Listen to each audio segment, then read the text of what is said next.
नमस्कार। BA part द्वितीय का प्रथम प्रश्न पत्र सामाजिक अनुसंधान पद्धतियां, जिसमें आज हम बात करेंगे उपकल्पना के स्रोत की। सामाजिक अनुसंधान और सर्वेक्षण करने के लिए हमें उपकल्पना का निर्माण करना पड़ता है, लेकिन यह उपकल्पना के स्रोत कौन से होंगे, ऐसे कौन कौन से साहित्य है या ऐसी कौन सी व्यवस्थाएं हैं जिसके माध्यम से उपकल्पनाएं निर्मित की जाती है। इसके लिए बहुत से विद्वानों ने जो है अपनी बात रखी, जिसमें प्रसिद्ध समाजशास्त्री लुंटबर्ग, आपने सोशल रिसर्च पुस्तक लिखी, जिसमें यह कहा गया कि उपकल्पना के जो स्रोत है वो कविता के माध्यम से, साहित्य के माध्यम से या फिर समाजशास्त्रीय साहित्य उपलब्ध है उसके माध्यम से हम उपकल्पना के स्रोत प्राप्त कर सकते हैं। वहीं दूसरी ओर विद्वान गुड्डे and head methods in social research पुस्तक लिखी, मेथड्स इन सोशल रिसर्च। इस पुस्तक के अंतर्गत गुड्डे एंड हेड ने उपकल्पना के जो स्रोत है, यानी उन स्रोत के माध्यम से उपकल्पना निर्मित करते हैं, वो 4 प्रकार की बताई है। जिसमें अगर हम बात करें तो इसमें नंबर 1 कहा कि सामान्य संस्कृति, सामान्य संस्कृति। दूसरा है वैज्ञानिक सिद्धांत,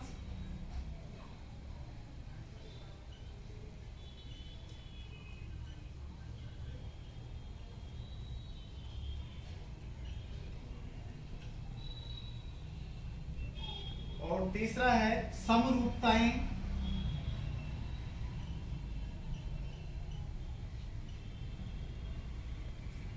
एनालॉजीज जिसको हम बोलते हैं, और चौथा है पर्सनल एक्सपीरियंस, यानी व्यक्तिगत अनुभव। ये 4 प्रकार गुड्डे एंड हेड ने मेथड्स इन सोशल रिसर्च में बताई है। जहां तक सामान्य संस्कृति की यदि हम बात करें तो यहाँ प्रत्येक समाज की अपनी एक संस्कृति होती है, जिसमें रहन सहन, खान पान, आचार विचार आदि से संबंधित कुछ नियम परंपराएं पाई जाती है, और उन्हीं नियम और परंपराओं के अंतर्गत हमें सोर्सेस मिलते हैं उपकल्पना के। और इसी सामान्य अब जब हम सामान्य संस्कृति की बात कर रहे हैं तो इस सामान्य संस्कृति में भी 3 पार्ट हमें नजर आते हैं। वो है एक तो इसकी सांस्कृतिक पृष्ठभूमि, सांस्कृतिक पृष्ठभूमि। अब इसका तात्पर्य यह है कि किसी भी देश की सांस्कृतिक पृष्ठभूमि होती है, किसी भी क्षेत्र की सांस्कृतिक पृष्ठभूमि होती है। जब हम ये कहें कि कोई भी देश में, जैसे भौतिकतावादी संस्कृति का विकास सबसे पहले पाश्चात्य देश में हुआ है, जबकि भारत देश में जो है आध्यात्मवादी संस्कृति का विकास हुआ है। तो यहाँ अमेरिका या पश्चिमी देशों के अंदर भौतिकतावाद संस्कृति का विकास होने के पीछे उसकी सांस्कृतिक पृष्ठभूमि जिम्मेदार है, जबकि भारत में धर्म, प्रथा, परंपरा, रूढ़ियां, अध्यात्मवाद, परार्थवादी भावना आदि महत्वपूर्ण रही है। यही कारण है कि यहाँ अभौतिक संस्कृति को महत्व दिया गया है, अर्थात आध्यात्मवादी संस्कृति को महत्व दिया है। दूसरी बात यदि हम कहें, यानी अगर अमेरिका की संस्कृति के बारे में हमें अध्ययन करना पड़ेगा तो हमें उसकी सांस्कृतिक पृष्ठभूमि अर्थात भौतिक संस्कृति को देखना पड़ेगा। और यदि भारतीय संस्कृति का यदि हमें अध्ययन करना है तो यहाँ अध्यात्मवादी संस्कृति को ध्यान में रख करके हमें अध्ययन करना पड़ेगा। ये सांस्कृतिक पृष्ठभूमि तय करती है। दूसरी बात आती है इसमें लोक विश्वास।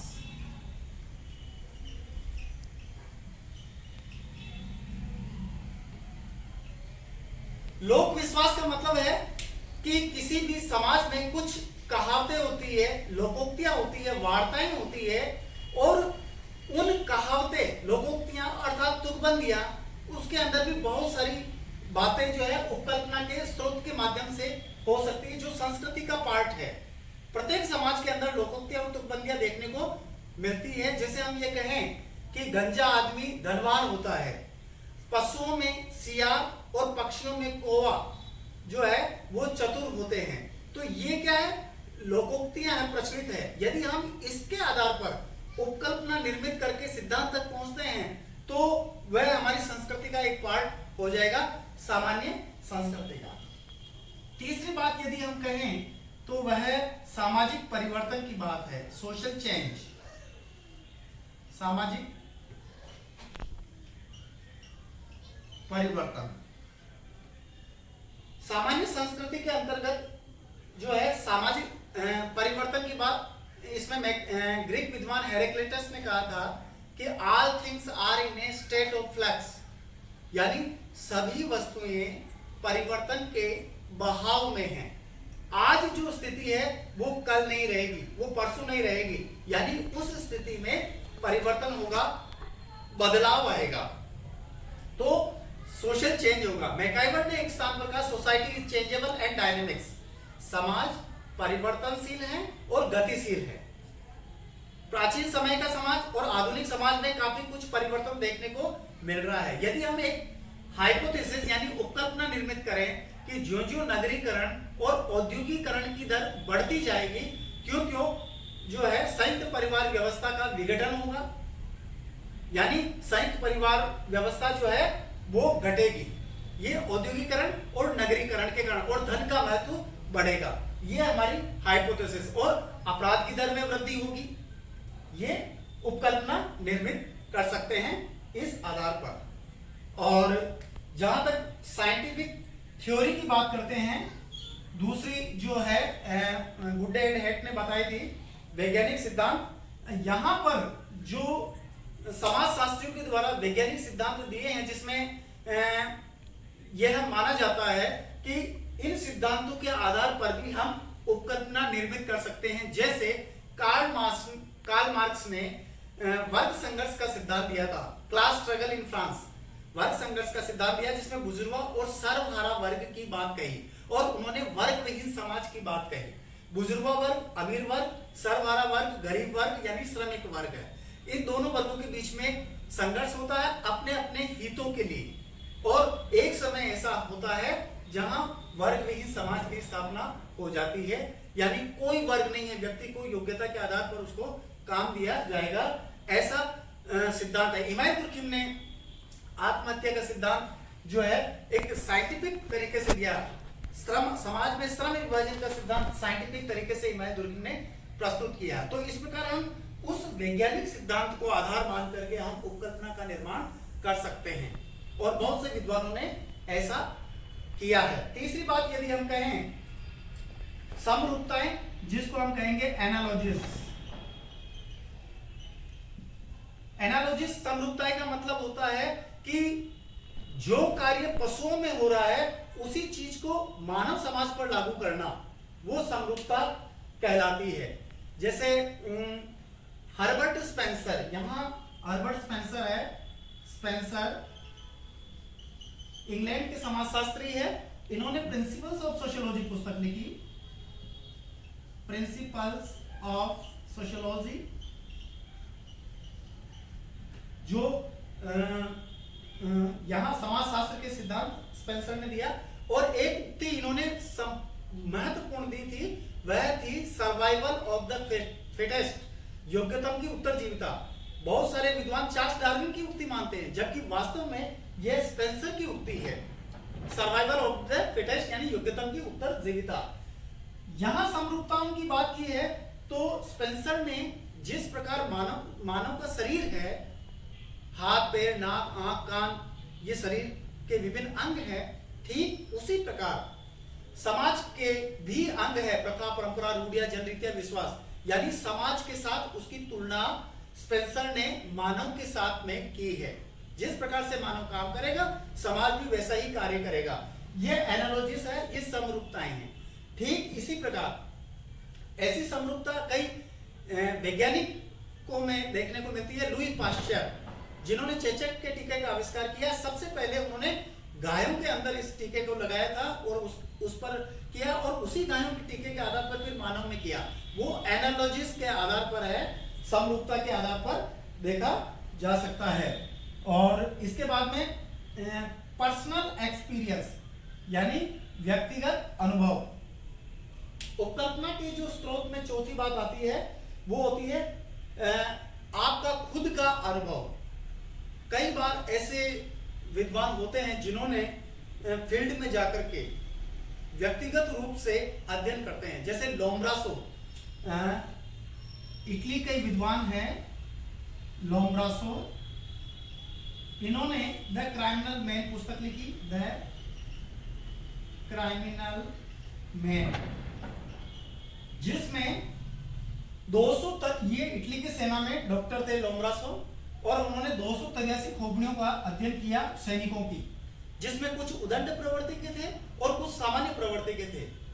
तो उन्होंने ये देखा कि उदंड प्रवृत्ति के जो सैनिक थे उसकी शरीर की जो शारीरिक बनावट है वो एक विशेष प्रकार की है।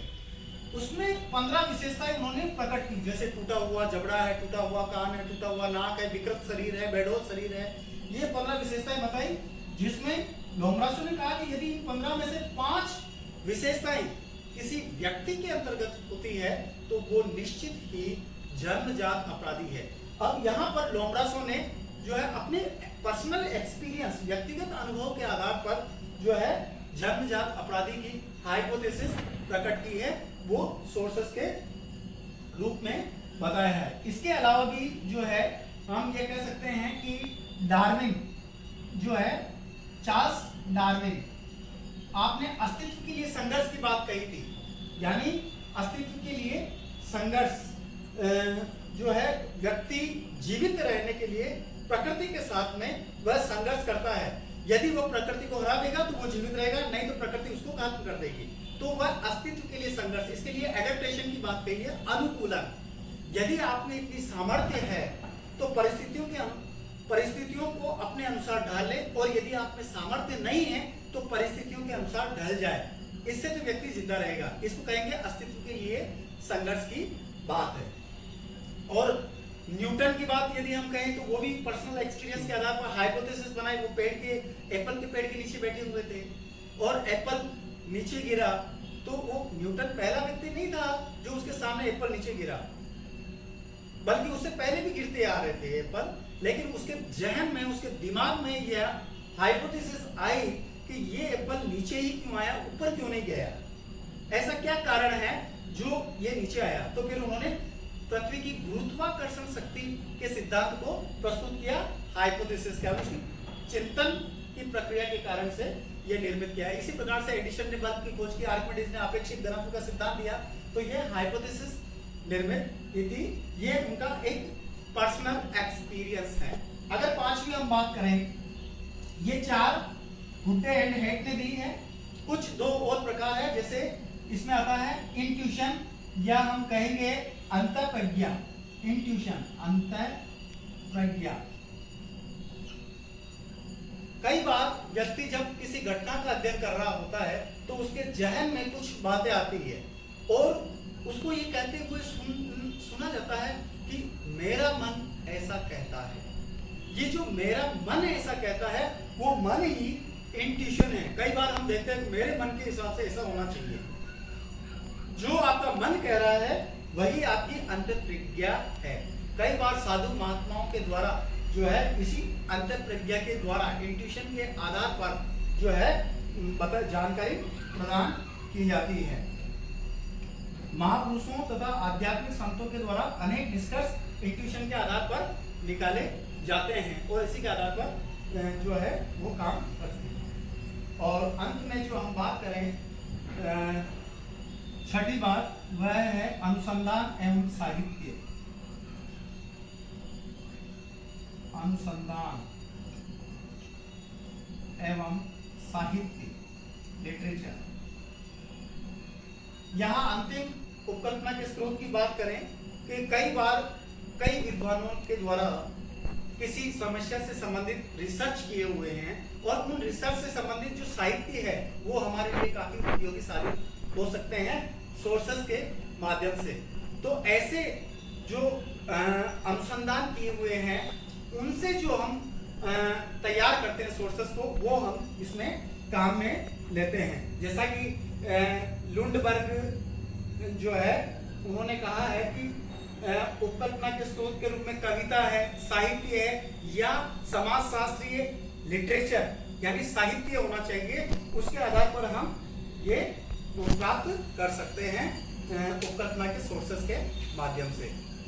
सारांश रूप में यदि हम बात कहें तो उपकल्पना के स्रोत के लिए विभिन्न तथ्य काम में आते हैं, जहां सांस्कृतिक रूप में उसकी पृष्ठभूमि है, सामाजिक परिवर्तन, लोक विश्वास है, सामान्य संस्कृति के अंतर्गत आते हैं, व्यक्तिगत अनुभव है, इंट्यूशन है, अनुसंधान एवं साहित्य है और वैज्ञानिक सिद्धांत है, समरूपताएं हैं। ये सारी बातें अपने आप में एक महत्वपूर्ण है जो कि उपकल्पनाएं निर्मित करने के लिए अत्यंत उपयोगी है और इनको काम में लेकर ही व्यक्ति आगे बढ़ सकता है। आज तक बस इतना ही। बहुत बहुत धन्यवाद।